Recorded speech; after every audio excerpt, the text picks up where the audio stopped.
Hello students, welcome to classes. तो भाई menstruation का आज हमारा तीसरा दिन है। तो आज हम कुछ नए क्वेश्चन के साथ आए हैं भाई। ठीक है, तो जो हमारा फर्स्ट क्वेश्चन है उसे करने से पहले मैं एक दो कंसेप्ट बताना चाहूंगा आपको। ये देखिए भाई, सपोज कीजिए भाई मेरे पास एक व्हील है। ओके, इस व्हील को मैं मार्क करता हूँ यहाँ पे। देन ये व्हील कुछ डिस्टेंस चलेगा। अब ये डिस्टेंस चलेगा तो क्या होगा, नेक्स्ट स्टेप में ये मार्क थोड़ा ऊपर आएगा, एक नेक्स्ट स्टेप चलेगा तो मार्क और ऊपर आएगा, फिर इतना करते करते मार्क नीचे आएगा दोबारा वापस। ठीक है, तो इसे मैं क्या बोलता हूँ जी, वन कंप्लीट रोटेशन, रेवोल्यूशन कह सकते हैं आप। ठीक है, तो ये पूरी जब रेवोल्यूशन लगा लेगा, ठीक है, मतलब मार्क जब दोबारा नीचे आता है तो वो डिस्टेंस किसके इक्वल होता है, वो डिस्टेंस इक्वल होता है इसके सरकमफ्रेंस के। ठीक है, तो एक रेवोल्यूशन में एक व्हील कितना डिस्टेंस चलता है, it is equal to its circumference. ठीक है, तो distance travel by a wheel in one revolution is equal to its circumference. तो चलिए भाई, अब आगे क्या है हमारे पास।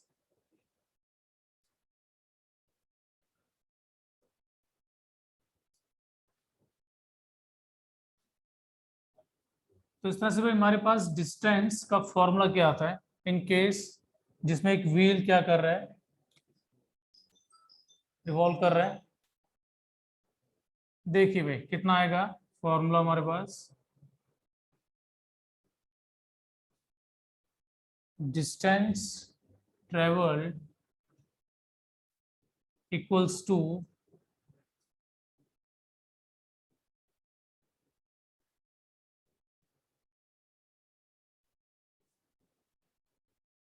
circumference into number of revolutions। ठीक है भाई, डिस्टेंस ट्रेवल कभी भी किसी केस में पूछा होगा तुम्हारे लिए क्या रहेगा, वो distance travel by wheel is equals to circumference into number of revolutions. ठीक है जी, चलिए भाई, अब देखिए हमारा फर्स्ट क्वेश्चन इसी पे बेस्ड है।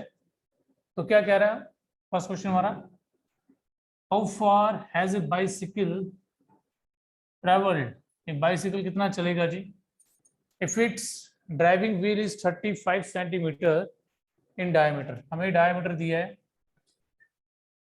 diameter of wheel is 35 centimeter, therefore its circumference, वह circumference आ गया हमारे पास पाई डी 22/7 इंटू 35 सेंटीमीटर 110 सेंटीमीटर आ गया जी circumference। तो इसका मतलब ये है कि अगर वो एक बार रिवॉल्व करेगा तो इतना डिस्टेंस चलेगा। ठीक है, डिस्टेंस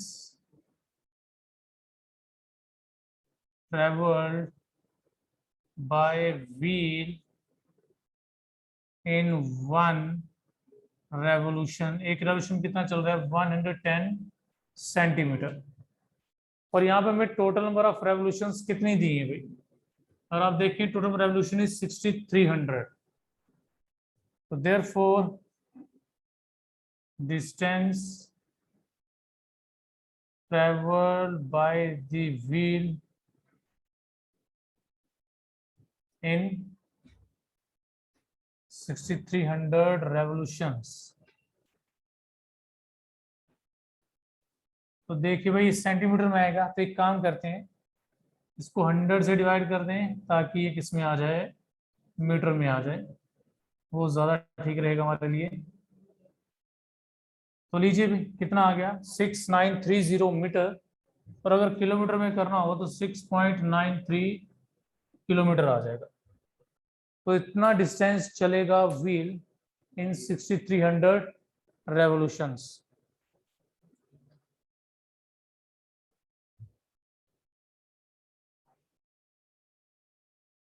सर्कमफ्रेंस के भाई दो फॉर्मूले होते हैं हमारे पास, एक 2πr होता है और दूसरा पाई डी। आप जो मर्जी यूज कर सकते हैं, ठीक है। अगर मेरे पास पाई डी है तो मैं क्यों पहले डायमीटर को 2 से डिवाइड करूं, मैं डायरेक्ट पाई डी ही यूज करता हूँ, ठीक है। हाँ, बट जब एरिया हो तो एरिया के केस में हमें रेडियस ही चाहिए, तो उस केस में हम रेडियस यूज करेंगे।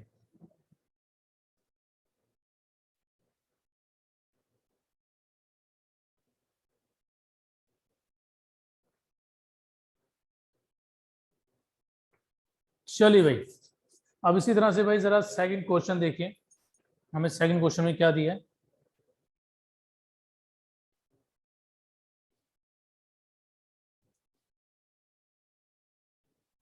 पढ़ लीजिए भाई, सेकंड क्वेश्चन क्या है हमारे पास।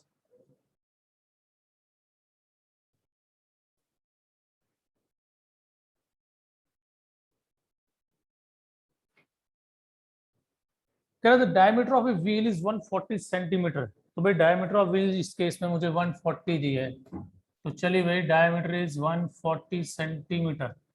तो देयरफॉर पेरीमीटर और सरकमफ्रेंस कुछ भी कह सकते हैं आप, equals to pi D 22/7 into 140। तो ये आ गया जी मेरे पास 440 सेंटीमीटर। तो इट मीन्स एक रेवोल्यूशन में वो इतना डिस्टेंस चलेगा 440 सेंटीमीटर, ठीक है जी। अब आगे क्या पूछा है, हाउ मेनी रेवोल्यूशन। अब इस केस में भाई नंबर ऑफ रेवोल्यूशन हमें निकालनी है, तो शायद हमें डिस्टेंस दिया हो। हाउ मेनी रेवोल्यूशंस पर मिनट, एक मिनट में वो कितनी रेवोल्यूशन निकालेगा इफ स्पीड कितनी दी है भाई, स्पीड उसने बोला 66 किलोमीटर पर आवर की स्पीड से अगर उसको चलना है। तो भाई इस बार हमारे पास डिस्टेंस नहीं दिया, हमें स्पीड दी है भाई, ठीक है जी। स्पीड कितनी दी है हमें, 66 kilometre per hour. It means एक घंटे में वो 66 किलोमीटर डिस्टेंस चलेगा। तो एक काम करते हैं भाई, मैं स्पीड को मीटर पर मिनट में कर लेते हैं। स्पीड को किसमें करते हैं, मीटर पर मिनट के हिसाब से। तो 1000 से मल्टीप्लाई एंड 60 से डिवाइड, ठीक है जी। तो स्पीड अगर किलोमीटर पर आवर में है, उसको मीटर पर मिनट में करना है, तो 1000 से मल्टीप्लाई एंड 60 से डिवाइड करेंगे। तो देखिए भाई क्या आएगा मेरे पास आ गया 1100 metre per minute. 1100 metre per minute आ गया। अब इसका मतलब क्या है कि एक मिनट में वो 1100 मीटर चलेगा। और मुझे शायद क्वेश्चन में निकालने के लिए भी वही चीज बोली है। क्या बोला जी मुझे, हाउ मेनी रेवोल्यूशंस पर मिनट, एक मिनट में कितनी रेवोल्यूशंस बनाएगा। तो मुझे पहले ये पता होना चाहिए एक मिनट में वो चलेगा कितना। तो एक मिनट में जो है वो डिस्टेंस कितना मिलेगा मुझे, एक मिनट के लिए डिस्टेंस आ गया जी 1100 मीटर। एक मिनट में जो व्हील है वो इतना डिस्टेंस चलेगा, ओके। तो मुझे क्या निकालना है जी, नंबर ऑफ रेवोल्यूशन। तो देखिए डिस्टेंस का फॉर्मूला क्या था हमारा, डिस्टेंस का फॉर्मूला था circumference into number of revolution. यहाँ सी में सरकमफ्रेंस के लिए यूज कर रहा हूँ, R means revolutions equal to 1100 metre. तो चलिए भाई सरकमफ्रेंस कितना हमारा, सरकमफ्रेंस इज 440 सेंटीमीटर है। तो भाई सेंटीमीटर को करना पड़ेगा मुझे मीटर में, ठीक है जी। देन चलिए भाई ये कितना आ गया मेरे पास 22/5, ठीक है जी। तो ये बन गया मेरे पास कितना,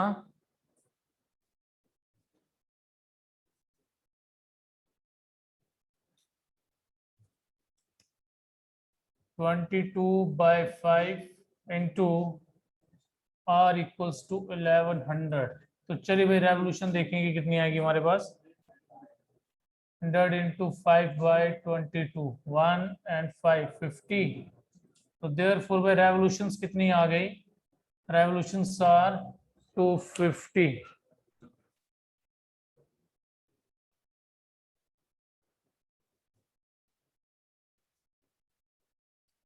चलिए भाई, तो नंबर रेवोल्यूशंस कितनी आ गई हमारे पास? 250 रेवोल्यूशंस आ गई भाई।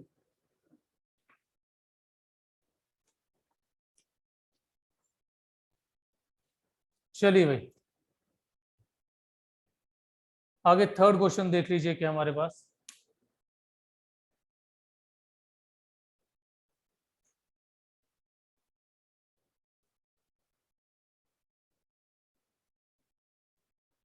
भाई थर्ड क्वेश्चन जो है, इससे रिलेटेड क्वेश्चन हमने किए थे भाई परसेंटेज में, अगर आप लोगों को याद हो तो।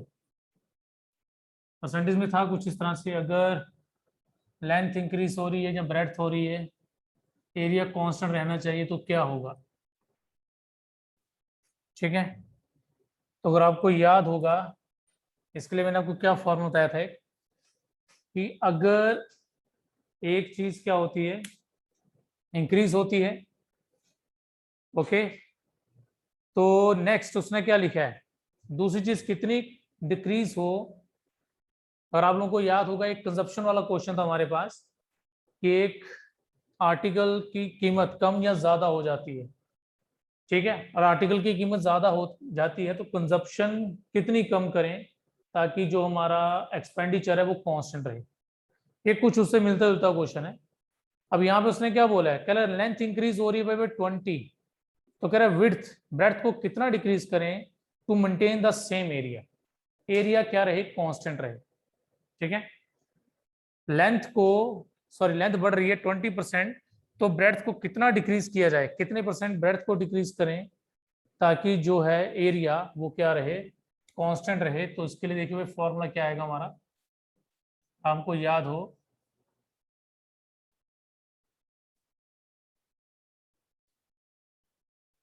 तो ब्रेड्थ में कितना डिक्रीज आएगा भाई, ये फॉर्मूला था हमारा R/100 प्लस R इंटू 100%। तो ये क्या आ गया भाई, कितने परसेंट डिक्रीज होगा। तो R कितना जी हमारा 20 है, इट इज 120 इंटू 100%। तो ये आ गया हमारे पास 50/3%, 16/3%। तो ब्रेड्थ को अगर 16/3% डिक्रीज किया जाए तब जाके क्या रहेगा, हमारा एरिया कांस्टेंट रहेगा। ठीक है जी, तो ये रहा भाई फॉर्मूले के अकॉर्डिंग। अगर सपोज करो तुम लोगों को फॉर्मूला भूल जाता है, ठीक है, अगर फॉर्मूला भूल जाएगा तो मैं जो अभी लगाऊं बताने उसकी तरफ ध्यान देना। ठीक है, अगर फॉर्मूला भूल जाओ तो फिर क्या करोगे,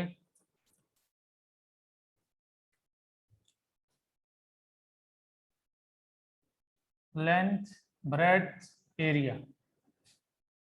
ठीक है भाई, लेंथ ब्रेड्थ एरिया आ गया, तो भाई लेंथ भी मैं 100 ले रहा हूँ, ब्रेड्थ भी 100 ले रहा हूँ, एंड एरिया इज 10,000। ठीक है, तो मैंने ये मान लिया कि जो मेरे पास क्या है, रेक्टेंगल है, उसकी लेंथ भी 100 है, ब्रेड्थ भी 100 है, और एरिया उसका कितना आ गया, 10,000। अब इसमें कंफ्यूज मत होना कि रेक्टेंगल की लेंथ ब्रेड्थ अलग होती है। ठीक है, जिस रेक्टेंगल की लेंथ ब्रेड्थ इक्वल आ जाए वो स्क्वायर बन जाता है। ओके, तो ये रेक्टेंगल भी है, square is special type of rectangle. ठीक है, जिसमें हर एक साइड क्या होती है, इक्वल होती है। अब जो कंडीशन मुझे दी है मैं वो यूज करूंगा, हमेशा याद रखना ये फर्स्ट कंडीशन हर क्वेश्चन में सेम रहेगी आपकी। पहली कंडीशन 100 100 10,000, इसे माइंड में बिठा लो। दूसरी आप कंडीशन क्या यूज करोगे जो उसने दी है, लेंथ कितनी बढ़ रही भाई 20%, मतलब लेंथ 120 होगी, लेकिन उसने क्या बोला है, एरिया कांस्टेंट ही रहेगा। तो ब्रेड्थ कितनी आएगी जी, तो ब्रेड्थ क्या आती है जी, एरिया अपॉन लेंथ। ठीक है जी, ये आ गया 3, ये आ गया हमारा 500, सॉरी सॉरी एक मिनट, 500 नहीं भाई 250। ठीक है, 4 से काटा, 4 3 एंड 4 250 250/3 आ गया। तो भाई पहले हमारी ब्रेड्थ इतनी थी, अभी ब्रेड्थ इतनी है। ठीक है, चलिए वैसे डिवाइड कर लो आप, कितना आएगा, ये आएगा आपका 83 1/3। तो जो ब्रेड्थ पहले 100 थी, अब वो ब्रेड्थ कितनी है भाई, 83/1/3। तो ब्रेड्थ कितनी डिक्रीज हो गई? डिक्रीज इन ब्रेड्थ पहले 100 थी, अब 83 1/3 हो गई। तो माइनस करके कितना आएगा भाई? 16 2/3 आ जाएगा ये। चलो जी, ये आ गया। ठीक है, अगर फॉर्मूला भूल जाए तो इस मेथड को याद रखिएगा, आप इससे यूज करके सॉल्व कर सकते हैं। ठीक है भाई, चलिए जी, क्योंकि जो नेक्स्ट क्वेश्चन है हमारा उसके लिए आपको ये फॉर्मूला लर्न होना चाहिए भाई। ये होगा तो आप आराम से कर सकते हैं। चलिए,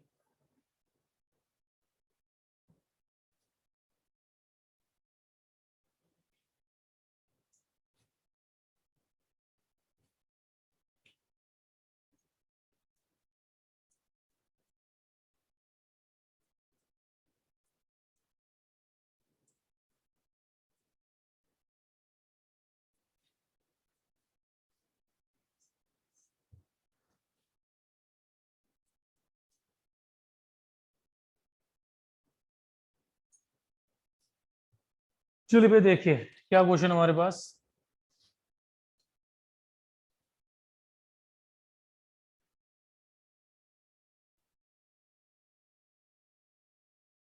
the length of A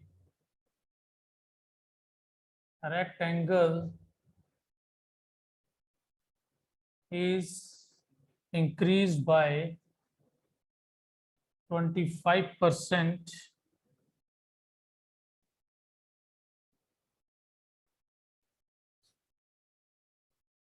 by what percent should the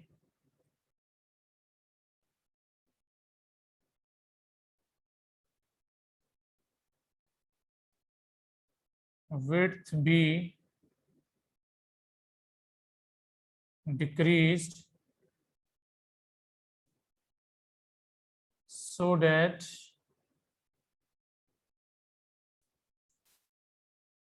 area of the rectangle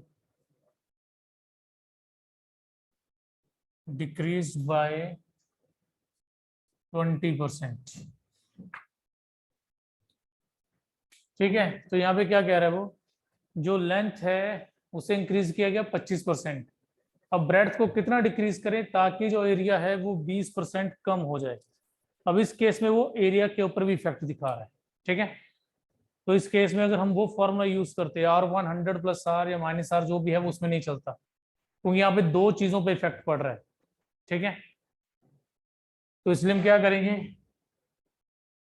अब इसमें हम ये यूज करते हैं। ठीक है, पहले मैं इस मेथड से बताता हूँ, फिर एक मेथड और है इसका, मैं वो ही बताऊंगा, फिर आपको जो सूटेबल लगे वो यूज कर लेना भाई। तो लेंथ हुई same 100, breadth 100 and area is 10,000।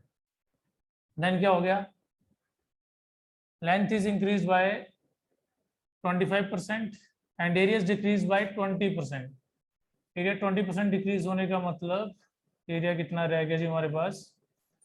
8,000 रह जाएगा।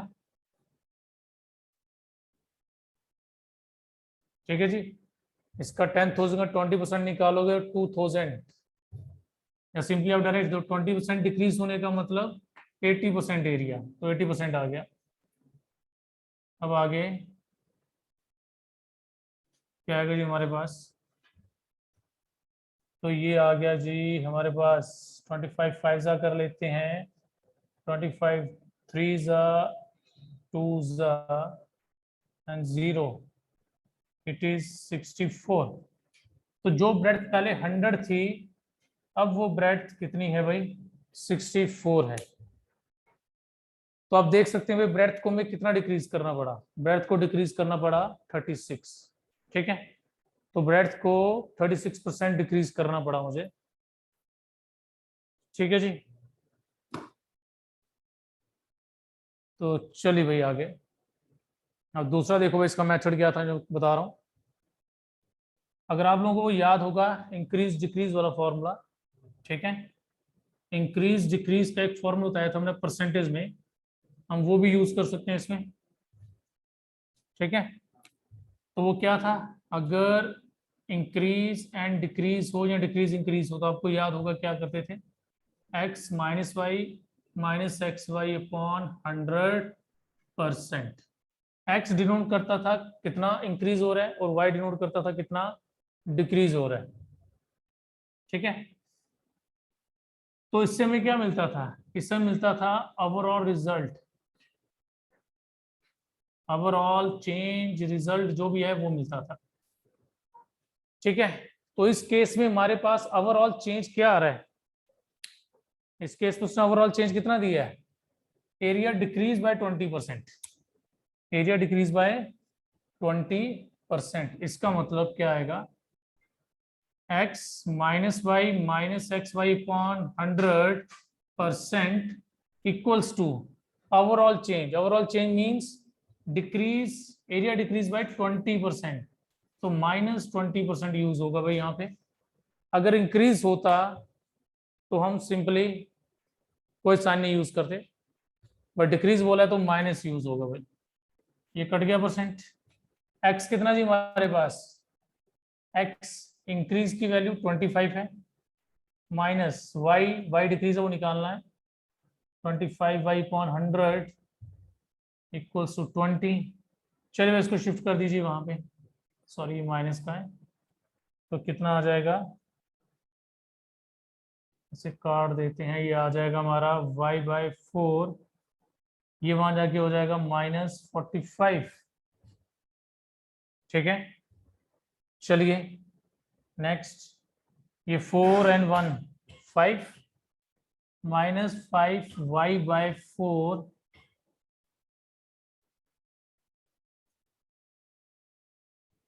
ये आएगा मेरे पास -5/4 इक्वल्स टू -45। ठीक है जी, ये कट गया, देन y इक्वल्स टू कितना आ जाएगा मेरे पास, 45 into 4/5, 5 1 9 therefore y equals to 36। और y हमारा क्या था भाई, विड्थ को कितने परसेंट डिक्रीज किया जा रहा है, तो y 36 आ गया है, तो इसका मतलब जो विड्थ है इट इज डिक्रीज बाय 36%। ठीक है जी, चलिए भाई बढ़ते हैं नेक्स्ट क्वेश्चन की तरफ।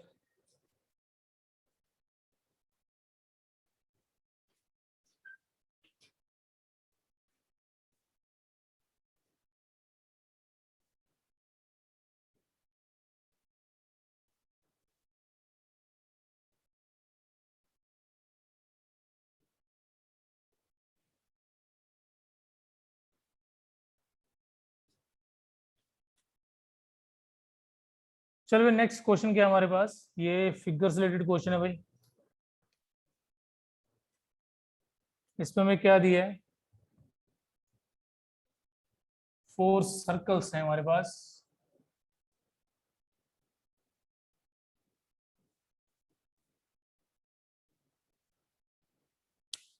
और इनके सेंटर्स से क्या है, सेंटर्स को ज्वाइन करके बनाया गया है एक square, and the radius is equal to 7 centimeter and all the circles are congruent. Congruent circle means वो सर्कल जिनका रेडियस क्या होता है जी, इक्वल होता है। ठीक है, तो एक कॉन्ग्रुएंट सर्कल से हम सबका रेडियस सेम है, ये 7 रेडियस है, यहाँ से 7 है, 7 है, 7 7 7। ओके, अब हमें कहा जा रहा है कि क्या कीजिए, find the area of the shaded portion, इस शेडेड पोर्शन का एरिया निकालना चाहिए हमें, इस पोर्शन का क्या करना है, एरिया निकालना है। ठीक है, अब इस डायग्राम को मैं दोबारा बना रहा हूं, उसको ध्यान से देखना है, इसमें मैं क्या ले रहा हूं, सेम डायग्राम है। तो भाई अगर रेडियस 7 था तो इट मींस जो साइड है वो कितनी आ जाएगी हमारे पास, स्क्वायर की साइड 14 आ गई। ठीक है, और इसके अंदर ये कुछ इस तरह से है, मैं सिर्फ स्क्वायर का पार्ट यूज कर रहा हूं अभी, इस तरह से ये एरिया निकालने को बोला है। और अब ध्यान से देखें, इसमें क्या है मेरे पास, ये एरिया निकालने के लिए क्या करना पड़ेगा मुझे, स्क्वायर में से ये जो 4 सेक्टर्स बन रहे हैं, 4 सेक्टर्स हैं भाई, अगर ध्यान से देखो ये 4 सेक्टर्स हैं, ठीक है। और इसी डायग्राम में आप देखो, ये अगर सर्कल है, सर्कल है ना, तो मैंने बताया था आपको रेडियस और आर्क को मिलाकर जो पार्ट आता है वो हमारा सेक्टर कहलाता है, ठीक है। रेडियस और आर्क के अंदर जो भी एरिया है वो सेक्टर आता है। तो यहाँ पे कितने सेक्टर हैं भाई? 4 सेक्टर हैं। तो हमें क्या करना है, स्क्वायर के एरिया में से इन 4 सेक्टर का एरिया क्या करेंगे, माइनस करेंगे जी, ठीक है जी। तो चलिए देखिए अब इसको कैसे करेंगे। तो क्या आएगा हमारे पास, area of shaded portion equals to क्या आएगा, area of square minus area of 4 sectors. Area of square क्या आएगा जी हमारा, साइड स्क्वायर आ जाएगा, minus area of sector theta by 360 pi R square, ठीक है जी।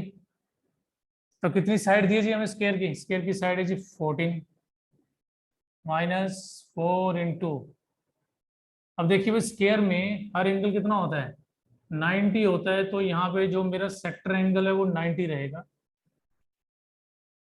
Into 22 7 into 7। तो भाई ये भी 360 है, ये भी 360, ये पूरा कट गया। ये आ गया जी 196 माइनस 154, तो 42 सेंटीमीटर स्क्वायर आ गया जी एरिया ऑफ शेडेड पोर्शन, ठीक है जी। ओके चलिए भाई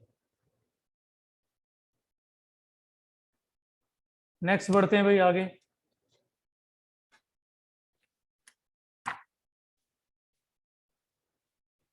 नेक्स्ट क्वेश्चन के लिए भाई मैं आपको हिंट दूंगा सिर्फ एक, ठीक है, क्योंकि वो हमारा क्वेश्चन बेस्ड है हीरोन्स फॉर्मूला पे,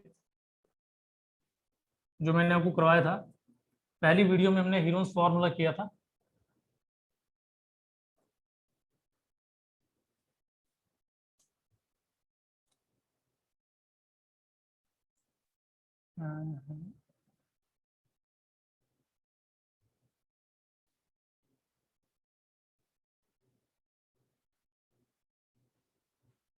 parallelogram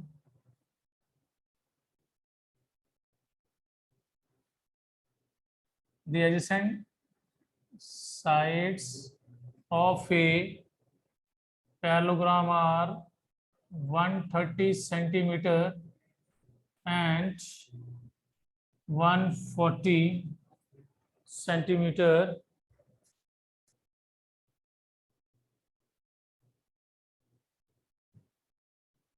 Also, it's one of the diagonal is 150 centimeter. Find its area, ठीक है जी। अब देखिए पैरेललोग्राम में क्या होता है, और पैरेललोग्राम में हमें हाइट दी हो, बेस हो, हाइट हो, तो इसका एरिया बेस इंटू हाइट निकल जाता है। लेकिन इस केस में मेरे पास हाइट नहीं है, इस केस में उसने मुझे क्या दिया है, इसकी एडजेसेंट साइड्स दी हैं, साथ वाली जो साइड्स हैं, और एक डायगोनल दे दी है। तो ना इस केस में मेरे पास हाइट नहीं है, तो क्या दिया मुझे, एडजेसेंट साइड्स दी हैं और डायगोनल दिया है।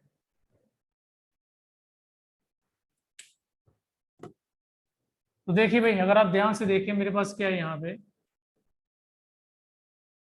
2 ट्राइंगल्स बन रहे हैं, ध्यान से देखिए 2 ट्राइंगल्स हैं और दोनों की साइड्स सेम है, दोनों की साइड्स क्या है, सेम है। ये 140 है, यहाँ 140 130 130 एंड 150 तो कॉमन है दोनों में। तो अगर मैं क्या करूं, सिर्फ इसमें एक ट्राइंगल ले लूं,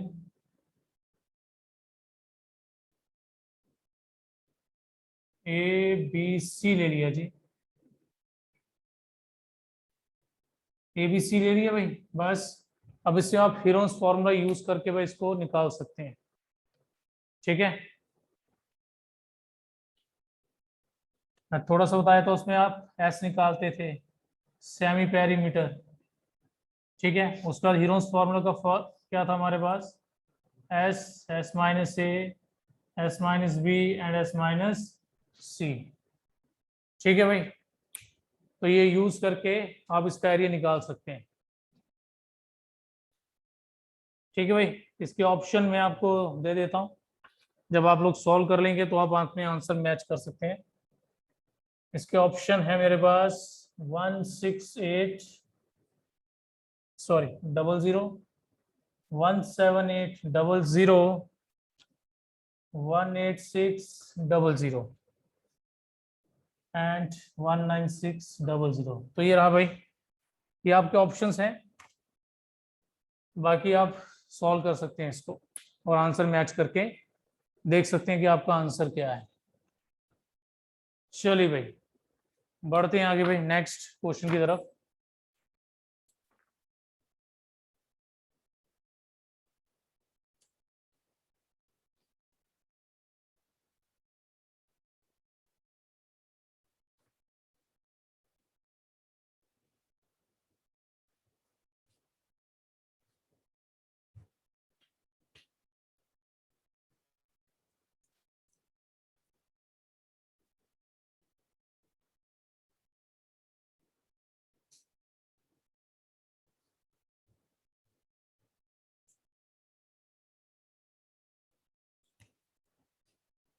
तो एक क्वेश्चन क्या हमारे पास, find the number of diagonals in a hexagon. ठीक है, एक हेक्सागोन में डायगोनल्स कितने होते हैं।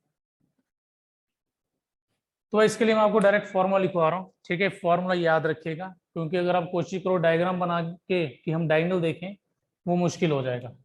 तो नंबर ऑफ डायगोनल्स निकालने का, कोई भी पॉलीगॉन हो उसके लिए क्या फॉर्मूला रहेगा, एन, n-3/2। एन का मतलब है जी number of sides, N is number of sides है। तो कितनी साइड्स होती हैं जी अब इसमें, नंबर ऑफ डायगोनल्स, हेक्सागोन है तो 6 साइड आएंगी भाई, 6-3/2, 3 × 3, तो कितना आ गया जी, 9। तो इसमें आपको कितने डायगोनल्स मिलेंगे भाई, 9 डायगोनल्स मिलेंगे। ठीक है जी, चलिए आगे बढ़ते हैं।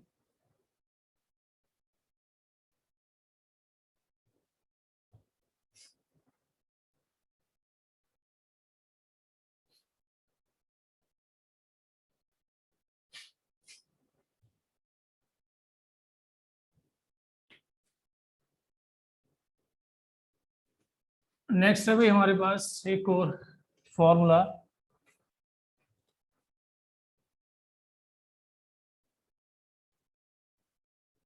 सम of interior angles of a polygon. कोई भी पॉलीगॉन है हमारे पास, ट्राइंगल है, तो पेंटागन, हेक्सागन है, क्वाड्रेटर कोई भी है, उसके इंटीरियर एंगल्स का सम किसके इक्वल होगा। तो उसके लिए फॉर्मूला है n-2 180, या कुछ लोग इसको n-2 पाई भी लिखते हैं। ठीक है, पाई का मतलब 180 होता है हमारे पास। ठीक है, जैसे सपोज करो अब ट्राइंगल है, ट्राइंगल में 3 साइड्स होती हैं भाई, तो ट्राइंगल के लिए देखिए क्या है, 3-2 × 180, तो 180 आ गया।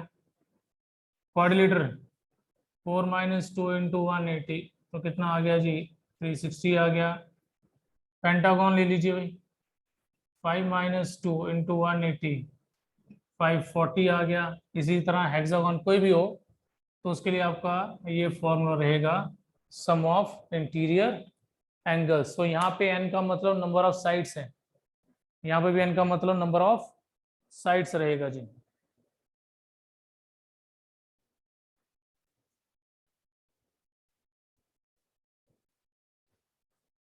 चलिए जी, एक लास्ट कंसेप्ट और रह गया इसमें, वो देख लीजिए।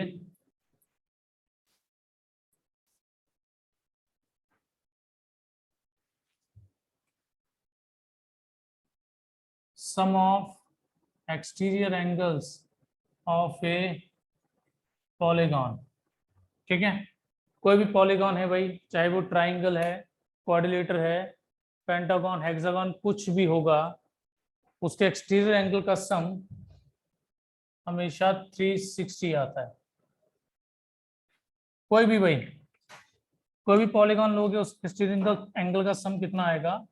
360 ही आएगा। ठीक है जी, चाहे वो फिर क्वाड्रिलेटर हो, पेंटागन हो, हेक्सागन हो, कुछ भी हो। अच्छा, इसी के साथ एक चीज और देखिए, चाहे ट्राइंगल है, क्वाड्रिलेटर है,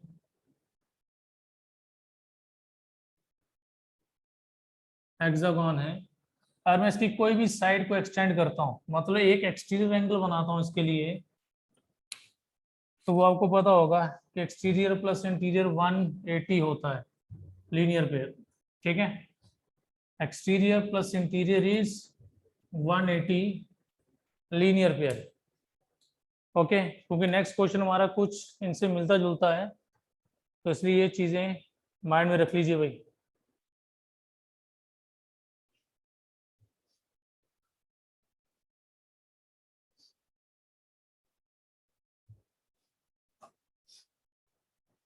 चलिए,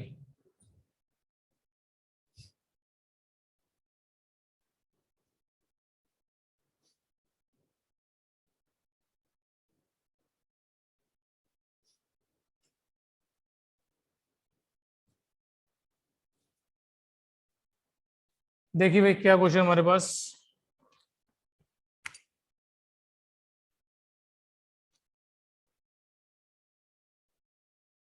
there is a regular polygon of 12 sides. Find the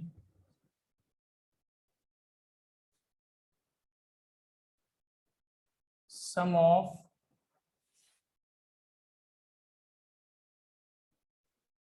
interior angles and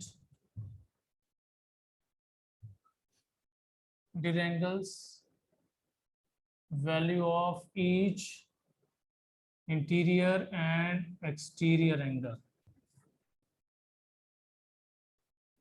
ठीक है जी, एक रेगुलर पॉलीगॉन है। देखिए भाई, किसी भी फिगर के साथ रेगुलर आ जाए ना, उस रेगुलर का मतलब है उसकी सभी साइड्स और एंगल इक्वल है। मतलब जो भी पॉलीगॉन है आपके पास, उसकी सभी साइड्स और सभी एंगल्स इक्वल है आपस में।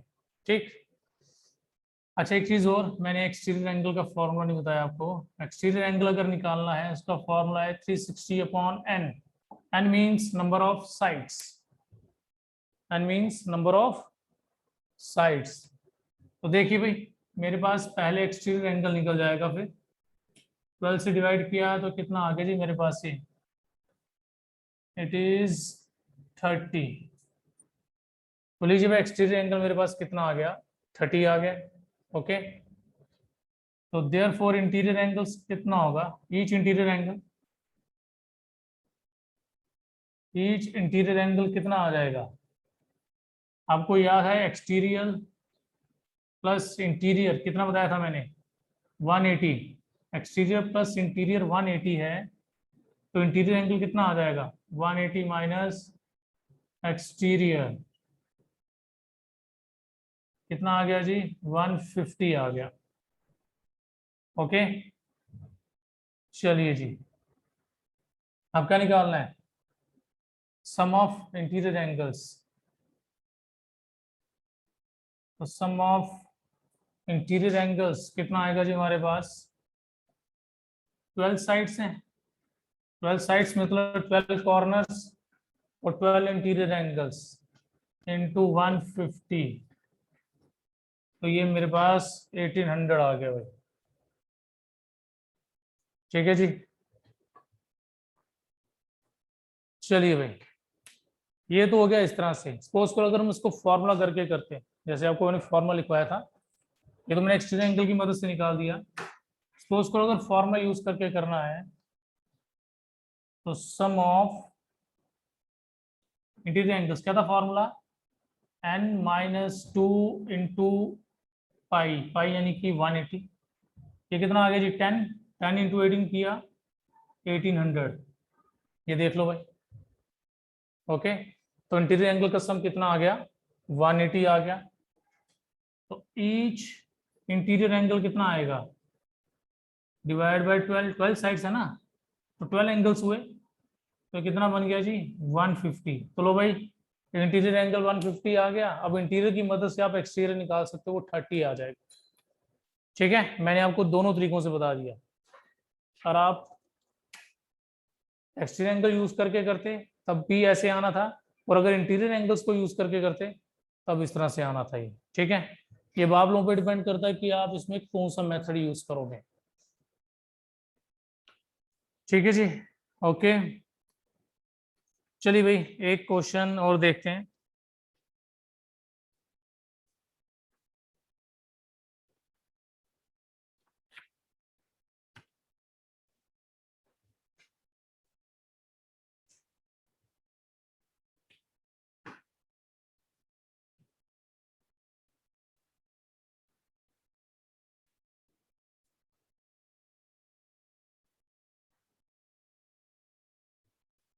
एक्चुअली क्वेश्चन ये कंसेप्ट है, ये कंसेप्ट जो भी लगाऊं बताने, इसको ध्यान से देखिएगा।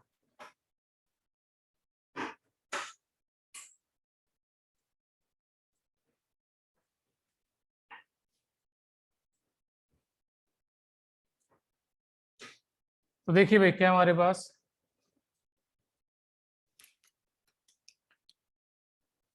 अगर सपोज कीजिए मेरे पास एक स्क्वायर है, ठीक है, एक स्क्वायर है, ध्यान से देखिएगा भाई इसको। और इस स्क्वायर पे मैं क्या करता हूं,